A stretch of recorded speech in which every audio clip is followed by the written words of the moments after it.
Hello everybody, welcome to our Sunday at 7. So it is our weekly chat about one of Montessori's 1946 London lectures. And this week we're going to be looking at lecture 26, which is Truth and Fairy Tales. And this is quite an interesting one because we all have our ideas about what Montessori said about fairy tales, but this lecture is what she has said about it. So it might be some new ideas for some of you this evening in this. So Montessori said that one of the most striking characteristics of children under 6 is that cannot truly be taught in a way that older children can. And Montessori reminds us with this quote, "It is almost impossible to teach them. Little children cannot learn from a teacher. They take in knowledge by themselves from the environment." And that's why as Montessori teachers, isn't it, we have our prepared environment, because we know children learn through doing, through hands-on exploration, they build their intelligence through their hand and through their senses. And we don't sit children down and give them formal instruction lessons with a teacher at the front of the class and children sat listening, because at that age it doesn't work. They're absorbing everything, they're learning from doing. So we have our prepared environment with all these beautiful activities that call to the children, and that's how the children engage themselves and educate themselves. So our role then is to prepare this environment so that we're not directly instructing a child, we're preparing things that they can learn from. So, like I said, Montessori says it's almost impossible to teach them. They don't learn from us, they learn through absorbing in the environment, from doing, from hands-on exploration, from experience. So in the early years then, and in the UK, early years really is up until around the age of 4. Our children go to school in the UK the academic year after their 4th birthday. So if a child is 4 in August, they can be going to school in September when they're 4 and 1 day, 4 and a week. If they were 4 the previous September, it's a whole year until they start school, which is the case of young Roman in our family. So by the time he walks into school, he will be about 5 days off his 5th birthday. So a huge difference in ability and in the style and the way he's going to be learning. So in the early years, the child absorbs everything unconsciously. They just learn it, don't they? They have the sensitive periods for movement and for language, and they just absorb and take in. And all of a sudden we turn around and our child's speaking full sentences and we can have a conversation with them. But we've never sat them down and taught them how to do that. They're constructing themselves through this direct contact with us, with life around them, with hearing language from us, with us reading to them, asking them questions, describing what we're doing, talking about the environment. So our young children do this, but by the age of 6, Montessori says the situation changes. And she describes it this way. The child of 6 can go to school. It is as though his mind is opened a little from the teacher, and he can now learn a little from the world. By 6 years of age, children can listen and reconstruct in their minds what they've been told. Now this comes from imagination, doesn't it? And this imagination, this being able to imagine what a teacher is telling them, is very different to learning by doing, feeling, touching, tasting, which is concrete experience. This is how they learn. So it is at this age that stories, explanations and lessons become meaningful to children. But before then, the environment itself, Montessori tells us, is the best teacher for them. So this then brings us round to her point around fairy tales. Adults love to tell children fantastic stories. Fairy tales are, as Montessori says, beautiful, fantastic and amusing. So she uses lovely words to describe them. Yet she challenges us to ask whether they truly serve the child's development. And within this lecture, she talks about how somebody sat down with a group of children to read fairy tales. And she doesn't say, just because she has an opinion that isn't based on anything, that fairy tales are not good for young children. She observed how the younger children in the group listened for a while, but then floated back and went and chose their concrete work, their activities in the room. And it was the older children each time that stayed to listen to the stories. And this is why she has developed this idea that actually work and having something solid and factual to base your information on will in time make the stories more interesting to the children, because this is what she observed with groups of children who were being read to. So Montessori reminds us then in the book, this is her quote, "Children do not assimilate everything in the same way. There must be some special characteristics in fairy tales that make children listen." If she herself, if Montessori were against fairy tales, it would not be because of a capricious idea of her own, but because certain facts that she's observed many times have made her think this. This is her observing all of the younger children just floating away. It didn't hold their imagination. They wanted to go back to their work.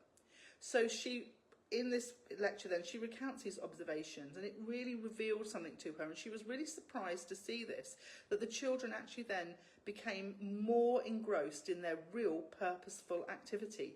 And this is what took away, as she calls it, their naughtiness and their restlessness. It vanished through work in the environment, not through being read fairy tales. She put, when children worked, their naughtiness disappeared without magic. Their timidity, their capriciousness, their disobedience, any attachment problems, they all disappeared like magic. This is why she says that certain circumstances make fairy tales disappear too. Our children are much better with the real world and learning facts. It wasn't stories of fantasy that transformed the child's character, but meaningful engagement with reality. But Montessori still doesn't dismiss fairy tales altogether, because she confesses, for myself, I like fairy tales immensely, and I like short stories. These fairy tales are very beautiful, fantastic and amusing, but they cannot replace concentrated effort. We must ask which characteristics contribute the most to this treasure of concentration, and how these tales enter into a child's mind and help the evolution of his intellect. So the secret then is not to abandon children to imagination, but to understand the true roots of where this is coming from. Children are naturally drawn to things that are unusual, things that are bright, vivid, things that are clear. So she said, in that case, we should take things like history and our geography and make them like a fairy tale. They need to remain true and alive for the children, but they need to be interesting. So if you've watched my channel this week, if you followed my page this week, you'll see that every child who's come in has absolutely loved the new geography materials. But they've not just chosen the new things, they've gone back to things that have been on my shelves since I opened my classroom, some of them when I had them in my old classroom. And they've really called to the children because they're interesting, they're vivid, they're creative. And through this, the children have then imagined what else they can do. And it's like a fairy tale to them. They've come up with these amazing things to do, but based on reality. So for some children, let's go through the children I've had this week. So one child came in and she loves the circular work mat. And people have said to me, why do you have different shaped mats? And I said, because I want to see how they affect a child's thinking. Because personally, I find a rectangular piece of paper and a rectangular mat slightly boring. So I thought I would introduce something different. I also have a very mathematical mind, and I love geometry and I love numbers. So I thought, maybe I can inspire something different in the children. So this child came in who loves the round mat, and she's built several things on it, and it has enabled her to be creative and build things differently to what she built them on a rectangular mat. So she placed out the round mat and wanted to make a display using the new cultural objects. So what I've done is, as well as I'm going to take you up the other end of the classroom and show you. So up the far end where we have the cultural resources, you might be able to see on the floor there's a basket, and it's a big basket with clogs on it. I should go and fetch it. Let me leave my, there we go, I'll leave my phone there and I'll come back to you. There we go. We'll do it this way. If I can't take you up the classroom, I'll bring the classroom down to you. So I was talking about how this week my children have really been inspired with the cultural resources. And so usually on my shelf I have my geography things, and each continent has its own little basket because I don't have much space. So this week I bought a lady's collection from her, a lady who I actually have met before. It turned out that she was Montessorian of the year before me with MCI. So when I messaged her seeing she was selling things, we realised that we actually knew each other. And I bought quite a nice number of things from her cultural collection from her. And one of the things that arrived was this lovely set of clogs.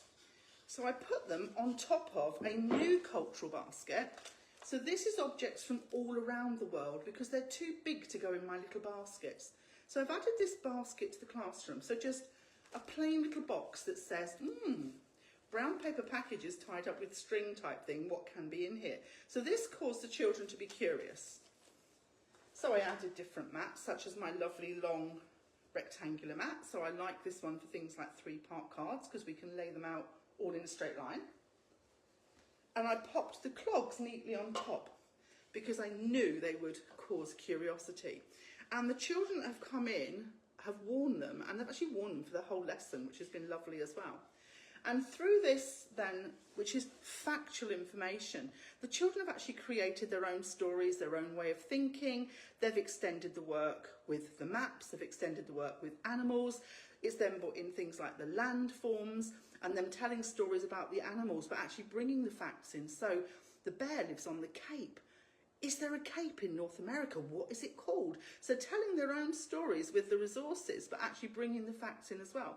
And this is what Montessori says we can do. We can make really interesting stories for our children that really inspire them based on facts, and the stories are just as lovely. So for our younger children, where, you know, they really absorb this information, this working and learning around facts while we're telling stories is a wonderful way for us to be delivering information, for them to be discovering things. So another really good way of doing it, rather than having like our fantasy that Montessori observed the children weren't so interesting. So Montessori says then, the story of the past must be given like a fairy tale. So stories in history as well can be done the same. And I know with my daughter teaches in a special needs school. And I remember one year she told me that she had to teach about a battle. And she's not a textbook teacher either. So she took all of her children out into the playground. They'd made outfits, she'd got props, and she drew out the battlefield. And I can't remember the names of all the characters in it, but the king wore a crown. And when the king was killed, someone got the sword out. The crown passed to the next person. The crown came off the child's head and went on to the child who was next going to be king, and they were given his name. And through acting out this history story, her children learnt it and they really engaged in it. You know, and they looked at the food that was eaten and they did some cooking and all of this lovely hands-on learning. It's like a story on the playground. It's telling a story, but they're learning the facts while they're doing it. And it's just as much fun. And the children absolutely loved it. I remember her telling me it was so many years ago, and I thought, what a fantastic way to deliver a history lesson. So, so Montessori says then the story of the past could be given like a fairy tale, like a story, keeping to the facts, but actually having a really clear environment, things that really call to the children, keeping it short, vivid, and building it and making it fantastic, but not making it fantasy. So she said this leads to, you know, this, when we look at this, then it leads to one of Montessori's most powerful insights, that imagination is not opposed to truth. It grows from it. So we give the children the facts and they have something then to base their imaginations on. So we cannot, Montessori says, make discoveries unless we can first imagine. And imagination is the real substance of intelligence. All theory, all progress comes from imagination. It's that being able to imagine things that don't yet exist. So the more facts our children learn, the more things they understand about the world, the more physical skills they have, the more they challenge themselves to do things, to take on new challenges. They're not new to us, they're new to them. They're things we achieved probably when we were children. But all of these facts and abilities they build their confidence, they build their personalities. They then start to think freely. A child who can act for themselves can think for themselves as well. And thinking, that's what imagination is, isn't it? It's coming up with other thoughts and other ideas. So the danger then isn't in imagination. Montessori just wants us to avoid the fantasy when they're younger. Actually to make things fantastic, but not to have bunnies sitting down a hole reading a newspaper. Base their lovely things they're going to do, their stories on real life facts. So Montessori says the danger doesn't lie in imagination itself, but in separating it from life. Knowledge must be given in a way that stimulates the imagination, that sets fire to the child's inner enthusiasm. And by us being a knowledgeable and enthusiastic teacher, we can do that, can't we? We can do lessons inside or outside. We can look at our resources and see what children pick, and we can extend because we have the knowledge and we have the enthusiasm and we have the ability to make things interesting for them, and also to not be restricting. So people who know me know that I am quite free with the Montessori resources. I'm not rigid. I'm not, these are the landforms and they are presented this way. Yes, these are the landforms, and you know the names of them and you know how to pour the water. So if you want to put an animal on each landform from the different continents and then ask questions about So who might live in a bay? And well, is there a bay? What's the most famous bay in North America? And if I don't know those things, I will look them up for the child. And that's how we extend their learning. And then they're imagining, do they have that landform in that continent? Can I find a strait on Antarctica? Well, let's look it up and find out. Is there a famous one of these? Does it have a name? Who's it named after? Where does that come from? Well, who was he then? Well, that was a great explorer. And all of a sudden then children are telling these real stories, aren't they? They're making this imagination of their own, and they're learning and they're developing. And they're developing their intelligence whilst also coming up with amazing thoughts and creative questions. And I quite often get asked things by children that I've never been asked before, and I don't always know the answer. And I'm like, well, we can look that up then, can't we? The internet is an amazing thing to have. So Montessori then, this talk, she points us towards a harmony between truth and imagination. Fairy tales may delight the adult, she says, but the young child is better nourished by reality. From that foundation, the imagination can take wing, it can fly, it can transform truth into discovery, and discovery then into progress, and progress of the human race. So I found that really interesting, because when I studied, I was just told that Montessori was very against fairy tales, and it wasn't really a discussion thing. But actually reading this today, she really liked fairy tales herself. She really liked stories and short stories. But at a point when children wanted them, when they needed them, when they had experienced reality and other things being amazing stories for them, when she observed the children, like I said at the start, the 3 and 4-year-olds drifted away from the fantasy stories because actually they wanted their real work. It was the 6-year-olds who stayed and listened, because to them they were ready for that type of fantasy story. They knew the truth, they'd done their work, they've gone through their absorbent mind stage, and now they're ready to sit and listen to a teacher and to learn differently. And that's the big difference, isn't it, between our 0 to 6 age and our 6 to 12 age, the style that our children learn. Our 0 to 6 children are very hands-on, they want to copy us, they want to learn these skills, they're busy doing work, they don't need all these fantasy, whizzy-buzzy, flashy toy things, they just need real work. But it doesn't mean that that work has to be boring, tedious work. To them, it's great fun, it's accomplishment, it's skill building, it's knowledge building, it's achievement, it's development of the personality.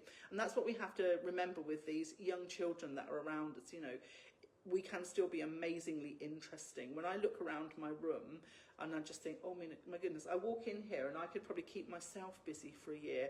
And I know parents as well, when they bring children for tuitions or for the home ed group, and wow, it's just amazing. There's just so much in here. And the children are always busy because everything in the room calls to them. Everything is clean, everything's complete, everything's beautiful. It's all respectful of the children. And that's how our children learn, isn't it? By having things they think, I can do that. I'm not going to be frustrated because, oh, I've done another puzzle and there was a piece missing at the end. That can't happen in a Montessori classroom. We need to have this beautiful, prepared environment, this prepared adult, a knowledgeable adult, somebody who, if they don't know something, will go out and learn it for the sake of the children, for their development. And that's what makes our Montessori education such a fantastic system.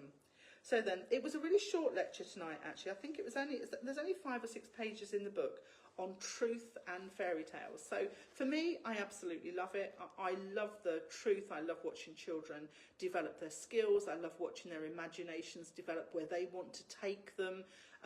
But I also do love stories, and I do have stories in my classroom, but I must admit it's not very often that a child asks me to read them a storybook. Most often they're here and all they want to do is work. And also it's really interesting that the only time they're sad is when it's time to pack up and go home. So I always think they love their time here as well. And if they've had 2 hours, they would have 3. And if they've had 3 hours, they would probably want to stay for 4. So it's really lovely. I can really see and I observe how much children love the work. And, there's just so much that they want to do. They're not ready to leave most of the time when it's time to go home. So for me, I can see the Montessori environment is the right place for all of the children who come to me. And it's the right place for me as well, because I absolutely love it. So that was our talk this evening. So thank you all very much. Have a peaceful Sunday evening, or if you're still having your Sunday, enjoy your Sunday. So see you all soon. Thank you so much again. Bye.